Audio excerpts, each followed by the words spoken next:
Olá, crianças, tudo bem com vocês? Sou a professora Cleidiana. Estamos aqui para fazer a nossa revisão mensal, certo? De História e Geografia, do terceiro ano do turno manhã e tarde. Vamos começar?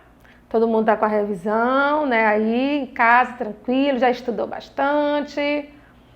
Vamos lá. Primeiro, observe a cena.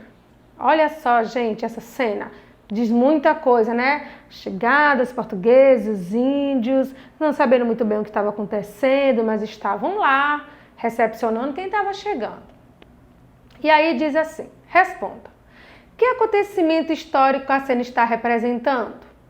Que acontecimento é esse? É a chegada dos portugueses ao Brasil, ou seja, é o descobrimento do Brasil. É o quadro mais conhecido do descobrimento do Brasil, esse aí. Próximo. Quem são as pessoas que aparecem na imagem? Nós temos de um lado, na terra, nós temos os índios e na água, ainda nas embarcações, nós temos quem? Os portugueses que estavam chegando. Letra C. Quais os primeiros habitantes das terras que atualmente formam o Brasil? Quem morava aqui primeiro? Os donos verdadeiramente da terra foram quem, gente? Os povos indígenas. Quem acha que foram os povos indígenas? Foram os povos portugueses? Será que os portugueses eram já donos, chegaram e realmente eles foram os donos porque eles descobriram, né? Descobriram o Brasil? Ou foram os povos africanos que chegaram bem depois? Hein? Quem foram os primeiros habitantes do Brasil? Quem vocês marcaram? Ah, vocês marcaram que foram os povos indígenas porque eles já moravam nessa terra que eles chamavam de Pindorama. Segunda questão, qual era um dos principais objetivos do processo de colonização? Por que os portugueses se interessaram tanto por nossas terras brasileiras? Por quê? Qual era o principal objetivo deles? Qual era? Obter produtos para o comércio europeu. Eles exploravam nossas terras e depois que eles exploravam, conseguiam aqueles produtos que eles achavam que tinha muito lucro e mandavam para o comércio europeu, com a ajuda da mão de obra escrava dos índios. Terceira questão, que produto era mais explorado pelos portugueses no início da colonização? Que produto foi esse, gente? Que nós mostramos até a imagem para vocês, hein?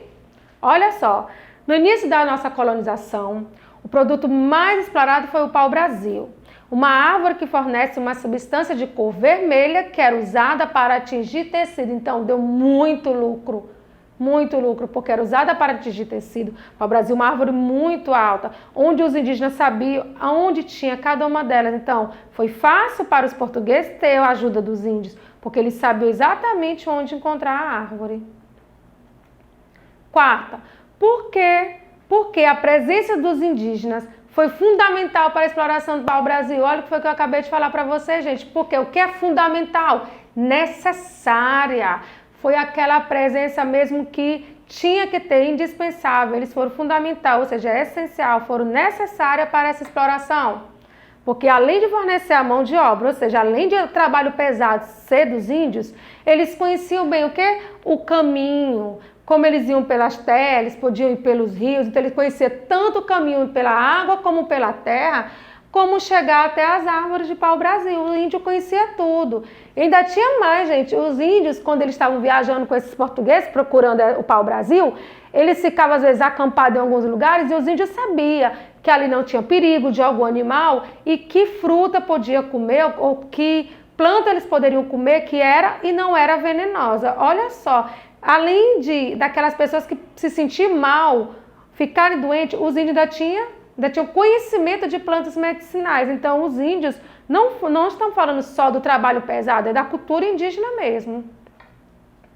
Quinto, o que os portugueses fizeram para sobreviver e aproveitar recursos naturais do território brasileiro? Bom, eles tinham que morar lá, mas os portugueses estavam acostumados com outro tipo de vida. Eles estavam vindo de uma cidade, gente, povoada. Então, eles começaram a morar naquele local. Então, como eles fizeram para sobreviver? Os portugueses adotaram elementos da cultura de diferentes povos indígenas para se locomover, se alimentar e construir moradia. Então, para se locomover, eles usavam o quê? As caminhadas pelos caminhos que os índios conheciam.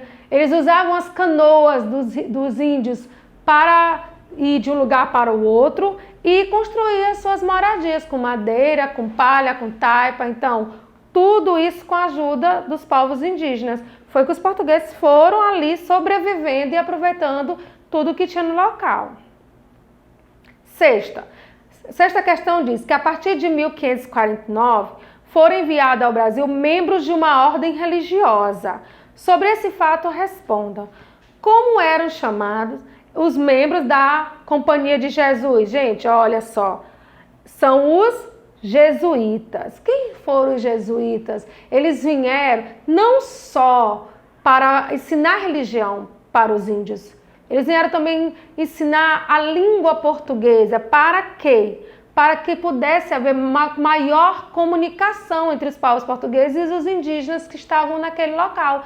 Outra coisa também foi como vestir-se. Então, os jesuítas eles se preocupavam, porque os índios, gente, andavam nu, né? Natural, ali era o ambiente dele, era a casa dele. Então, tudo aquilo era estranho para os portugueses que estavam chegando. E isso fez parte do jesuíta, essa educação de colocar uma vestimenta para que os índios, principalmente as mulheres, né, se vestissem. Até mesmo quando eles iam dar lá aula de religião para os índios, eles queriam que os índios vestissem algo. Então, os jesuítas não foi só a parte religiosa, também teve essa parte da educação, tanto da língua como esse comportamento dos índios.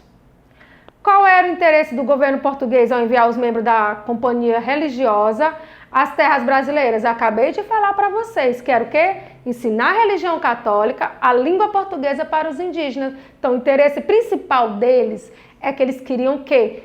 Se comunicar melhor com os índios, para entender, porque o que eles queriam explorar a terra. Então, eles falavam ouro, o índio entendia outra coisa, falava prata, o índio entendia outra coisa. Então, eles queriam, para melhorar essa comunicação, ele chamou a Companhia de Jesus e jesuítas para quê? Para que ele ensinasse tanto a religião católica como a língua portuguesa. C. Em 1554, os membros da Companhia de Jesus fundaram um colégio que mais tarde deu origem à Vila de São Paulo, de Piratininga, onde atualmente está localizada a cidade de Salvador, a cidade de São Paulo ou a cidade do Rio de Janeiro? Você marcou? São Paulo. Muito bem. Próxima. O que foram construídos na parte alta da cidade de Salvador, gente? Vocês lembram da parte alta que nós estudamos? Foram construídos prédios que eram ligados à igreja e ao governo, como também foi construído na parte alta, lembra? Era a parte alta e a parte baixa. E na parte alta a Câmara Municipal e o Palácio do Governo. Olha só, igreja, Câmara Municipal e Palácio do Governo, órgãos importantes. Vamos para a próxima agora, vamos para a letra C agora, onde diz, e na parte baixa? Bom, já sei que foi construído, né, órgãos importantes, na parte alta e na parte baixa, próximo ao mar. Que construções na cidade de Salvador foram feitas? Foram feitos o restante das casas e os armazéns. Eles ficaram na parte baixa de Salvador, próximo ao mar. Então, já sei o que foi construído na parte alta e já sei o que foi construído também na parte baixa. Sétima questão. Sobre a fundação da cidade de Salvador, informe quem foi o fundador? Quem foi o fundador dessa cidade, hein, gente? Quem botou Tomé de Souza, parabéns, acertou, viu? Vamos para a próxima, oitava questão. Sobre o trabalho no campo, olha só, nós já estamos mudando, já estamos aqui em geografia agora. Sobre o trabalho no campo, responda. O que é agricultura? A agricultura é a atividade que tem por objetivo a cultura do solo para produzir vegetais úteis ao homem ou para a criação de animais e lavoura. Então, se eu sei que o objetivo é a cultura do solo, é cultuar, é preparar o solo para produzir vegetais úteis ao homem e para a criação de animais e lavoura, então parabéns, porque o solo, ele é preparado, é da agricultura, essa parte do cuidado do solo, de semear o solo, de preparar ele, de deixar propício para a criação de animais e para a lavoura. E o que é a pecuária, gente? Olha, nós estudamos sobre isso. É o quê? é a atividade econômica responsável pela criação e reprodução de animais. É a pecuária. E o extrativismo? Lembra que nós falamos do extrativismo vegetal, mineral e animal? Vamos lá. Extrativismo é a atividade responsável pela extração, ou seja, retirada. Quando eu falo extrair, é retirar. Ou coletar, coleta de recursos naturais para fins comerciais ou industriais. Então, eu vou tirar da natureza aquilo que vai ser usado nos comércios e nas indústrias. Então, tudo que vai ser utilizado de comércio e indústria, retirado da natureza, nós chamamos de extrativismo. Nona questão. Observando as imagens. Gente, eu trouxe aqui várias imagens para vocês, né? Nós temos animal, nós temos objeto, nós temos ferramentas, nós temos carro. Então, vocês vão observar todas essas imagens e vamos agora colocar de acordo com o que está sendo pedido aqui no quadro a seguir. Olha só. Escreva no quadro abaixo os nomes das imagens que representam a agricultura e os que representam a pecuária. Então, do lado você coloca só o que é da agricultura, do outro lado nós colocamos o que é da pecuária. Tia da agricultura é o que mesmo? Gente, quando vai preparar o solo, semear, dar para a lavoura para os animais. E a pecuária, criação de animais, criação e reprodução de animal. Então, ó, ficou fácil. Eu coloquei, ó, trator. Precisa de trator na agricultura, na terra? Sim.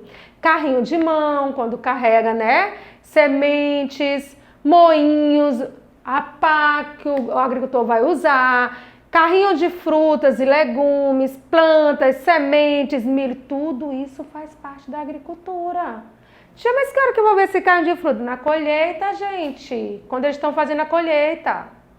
E a pecuária? Aí vem a parte dos animais, né, gente? Ó, galo, a galinha, vaca, o leite que vem do animal, não é não, gente? A ovelha, o porco e o celeiro, que é o ambiente onde os animais vivem. Então, gente, olha só. Já estão aí. Você viu as imagens, né, na questão anterior. Você vai apenas separar o que pertence à agricultura e o que pertence à pecuária. Mas para que não fique um pouco de fora, também vamos falar do extrativismo, tá? Vamos lá. Continue respondendo. Sobre o extrativismo vegetal, sobre o vegetal. Ele fala aqui, olha só, foi a planta, as árvores foram retiradas do seu ambiente, né? Levado para as fábricas, foi produzido papel, esse papel virou jornal, virou revista e ele foi parar em dois tipos de lixo. Esse lixo, que é o lixo que vai levar do permanente, que não vão utilizar, e o da coleta seletiva, onde ele pode ser levado novamente para a fábrica e ser reciclado. Lembra do símbolo de reciclagem? E aí vem as perguntas. Matéria-prima. Qual é a matéria-prima, gente, daquela imagem anterior? Qual é a matéria-prima? É a madeira. A madeira que é retirada das árvores. Lembra que nós falamos do nosso caderno, que eu falei do lápis de vocês, que tem escrito lá madeira de reflorestamento? Então, porque foi tirado das árvores. Produtos originados dessa matéria-prima. Quais foram os produtos que deram origem da madeira que vieram? Papel, jornal, livros. Atividade econômica que se origina dessa matéria-prima, vocês viram na questão anterior, que é o extrativismo vegetal. Bem legal isso aí, né? Tem muita gente que não sabia que o papel vinha da madeira. Sabia muita gente. Aí você ensina para um adulto, ó, tá vendo meu caderno? Veio da matéria-prima da madeira.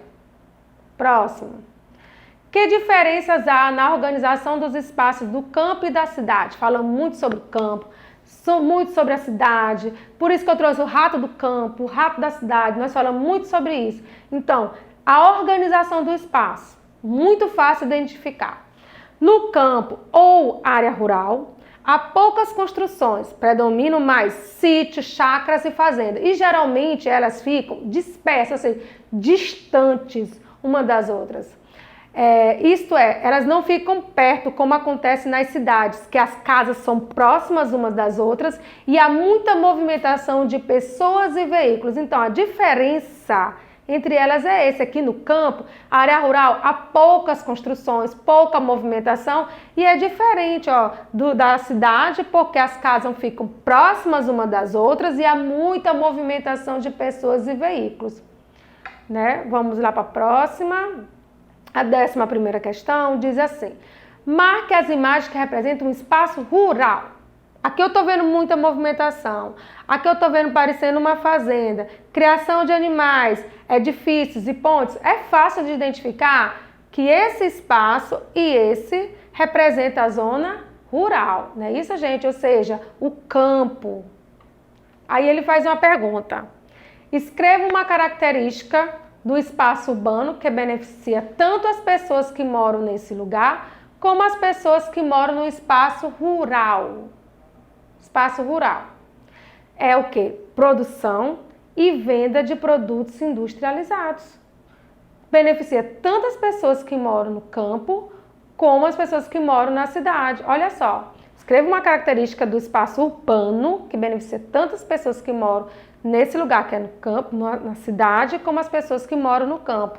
É produção e venda de produtos industrializados. Quando o pessoal do campo ele semeia e planta, ele tem grande quantidade, ele tem que botar para comercializar. Então ele leva para onde? Para a cidade. Para quê? Para conseguir dinheiro, para preparar a terra novamente, comprar sua semente e poder plantar novamente. Então, um espaço não vive sem o outro.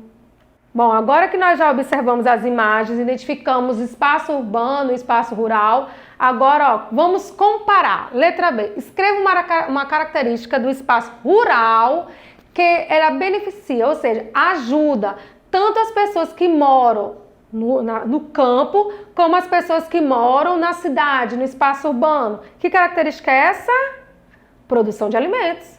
O agricultor. Não é isso, gente? O agricultor, ele semeia, planta e depois ele vende para a cidade. Então, a produção de alimentos beneficia as pessoas do campo e as pessoas da cidade. Letra C diz: escreva uma característica do espaço urbano que beneficia tanto as pessoas que moram nesse lugar, ou seja, no espaço urbano, como as pessoas que moram no espaço rural. Agora é o contrário. Lembrem, agora nós falamos que as pessoas do campo beneficiavam a cidade. Agora, o quê? Quais são as características que a cidade beneficia tanto a ela como o espaço do campo?